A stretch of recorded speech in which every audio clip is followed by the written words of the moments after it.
साथियों नमस्कार। रीट स्पेशल के तहत हिंदी विषय के लिए हम प्रैक्टिस सेट कर रहे हैं। आइए और कुछ क्वेश्चनों के साथ हम सीखने का प्रयास करते हैं। पहले की बात, सबसे पहले हम गद्यांश को देखेंगे।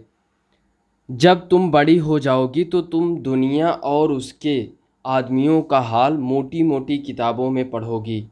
उसमें तुम्हें जितना आनंद मिलेगा उतना किसी कहानी या उपन्यास में भी मिला होगा। यह तो तुम जानती ही हो कि यह धरती लाखों करोड़ों वर्ष पुरानी है और बहुत दिनों तक इसमें कोई आदमी न था। आदमियों से पहले सिर्फ जानवर थे और जानवरों से पहले एक ऐसा समय था जब इस धरती पर कोई जानदार चीज़ न थी। आज जब यह दुनिया हर तरह के जानवरों और आदमियों से भरी हुई है, उस जमाने का ख्याल करना भी मुश्किल है जब यहाँ कुछ न था। लेकिन विज्ञान जानने वालों और विद्वानों ने, जिन्होंने इस विषय को खूब सोचा और पढ़ा है पढ़ा है, लिखा है कि एक समय ऐसा था जब यह धरती बेहद गर्म थी और इस पर कोई जानदार चीज़ नहीं रह सकती थी। और अगर हम उनकी किताबें पढ़ें और पहाड़ों और जानवरों की पुरानी हड्डियों को गौर से देखें तो हमें खुद मालूम होगा कि ऐसा समय ज़रूर रहा होगा। तो आइए प्रश्नों को देखें। आज दुनिया किन चीज़ों से भरी पड़ी है? तो आदमियों और जानवरों दोनों से।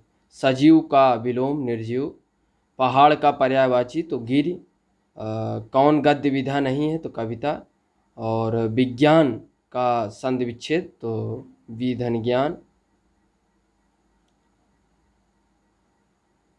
पद्यांश की पंक्तियां हैं, हमें पढ़ना है। तो दंभ का जहाँ जहाँ पड़ाव था, दंभ का जहाँ जहाँ पड़ाव था, सत्य से जहाँ जहाँ दुराव था, वह चला कि अग्निबाण मारता, पाप की आहा आहा उजाड़ता, वज्र बना गिरे विचार पर, वज्र बना गिरे विचार पर। तो बहुत अच्छी पंक्तियाँ थी कि दंभ का जहाँ जहाँ पड़ाव था, सत्य से जहाँ जहाँ दुराव था, वह चला कि अग्निबाण मारता, पाप की आहा आहा उजाड़ता, वज्र बना गिरे विचार पर। तो आइए प्रश्नों को देखें। दुराव, दुराव शब्द से तात्पर्य है तो दुराव से तात्पर्य हो जाएगा आवरण से। जहाँ जहाँ शब्द है तो पुनरुक्त शब्द युग्म है। पाप का विलोम पुण्य, नौजवान शहीद ने किसे नष्ट किया तो अहंकार को। गिरे विचार से तात्पर्य है सत्य और हित से परे विचार। विभिन्न कार्य क्षेत्रों से जुड़ी प्रयुक्तियों से विद्यार्थियों को परिचित कराया जाना चाहिए। इस कथन में प्रयुक्ति से तात्पर्य है तो विशिष्ट भाषा प्रयोग। भाषा शिक्षण की पद्धति नहीं है तो किंडरगार्टन, मॉन्टेसरी, डैक्राली तो अभिक्रमित अनुदेशन भाषा शिक्षण की पद्धति नहीं है। पढ़ने में बाधा नहीं है, लिखी हुई चीज़ों का अर्थ निकालना।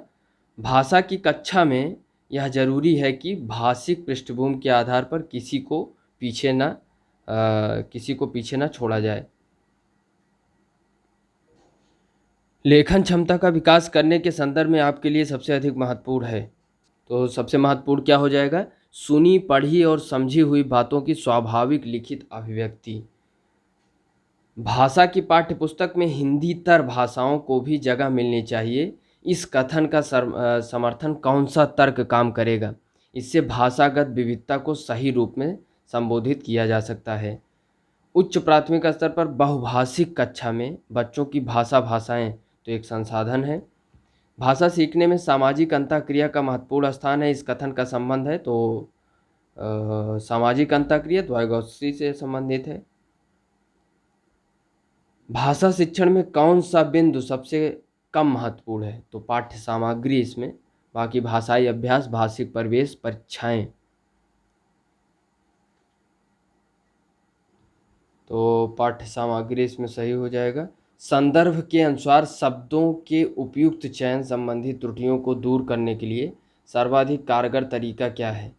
तो विविध शब्दों का वाक्य प्रयोग करवाना जो है, ये जो है सर्वाधिक त्रुटियों को दूर करने का सर्वाधिक कारगर तरीका है। लोकोक्तियाँ और मुहावरे हैं, इनको हमें ठीक करना है। इनके उपयुक्त जो विकल्प हैं उनको चुनना है। चोर की दाढ़ी में तिनका, यानी अपराधी सदा शंका से घिरा रहता है। नीम हकीम खतरे जान, तो अल्प विद्या भयंकर होती है। मैं किसी योजना को अधूरा नहीं छोड़ता, किस प्रकार का वाक्य है? तो इसको हमें समझना है किस प्रकार का वाक्य है। मैं किसी योजना को अधूरा नहीं छोड़ता, तो निषेधात्मक वाक्य। महाराणा प्रताप का नाम सबने सुन रखा है, किस प्रकार का वाक्य है? तो निश्चयवाचक। वाक्यों में किसमें प्रेरणार्थक क्रिया का प्रयोग नहीं है? प्रेरणार्थक का क्रिया का प्रयोग किसमें नहीं? पिता उसे पढ़ाते हैं, राम नहीं पढ़ता, वे अध्यापक से पढ़वाते हैं, अध्यापक परिश्रम कराते हैं। तो इसमें जो है प्रेरणार्थक क्रिया का प्रयोग नहीं है, राम नहीं पढ़ता। वे अभिकारी शब्द जो दो शब्दों, वाक्यों अथवा वाक्य खंडों को जोड़ते हैं कहलाता है। तो समुच्चय बोधक शब्द जो क्या क्या करते हैं? अभिकारी शब्द दो शब्द, वाक्यों अथवा वाक्य खंडों को जोड़ते हैं। तो समुच्चय बोधक शब्द जो होते हैं अभिकारी होते हैं, और वो क्या करते हैं? दो शब्दों, वाक्यों या वाक्य खंडों को जोड़ते हैं। मिश्र वाक्य का चयन कीजिए। मैंने खाना खाया, राम का शत्रु मारा गया, 6 बजे लौट आना, मैं चाहता हूँ तुम्हारे साथ खेलूं। तो सही हो जाएगा, मैं चाहता हूँ तुम्हारे साथ खेलूं।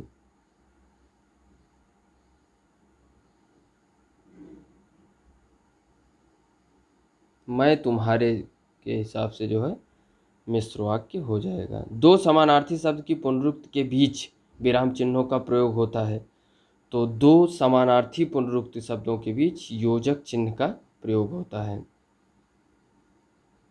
छायादार शब्द किसका उदाहरण है? तो शंकर है। अग्नि किस वर्ग का शब्द है? तो अग्नि जो है तत्सम शब्द का तत्सम वर्ग का शब्द है, और तद्भव इसका आग। तो साथियों ये रहा हमारा कुछ महत्वपूर्ण क्वेश्चन। आगे भी हम प्रैक्टिस सेट करेंगे हिंदी विषय के लिए। बहुत बहुत धन्यवाद। जय हिंद।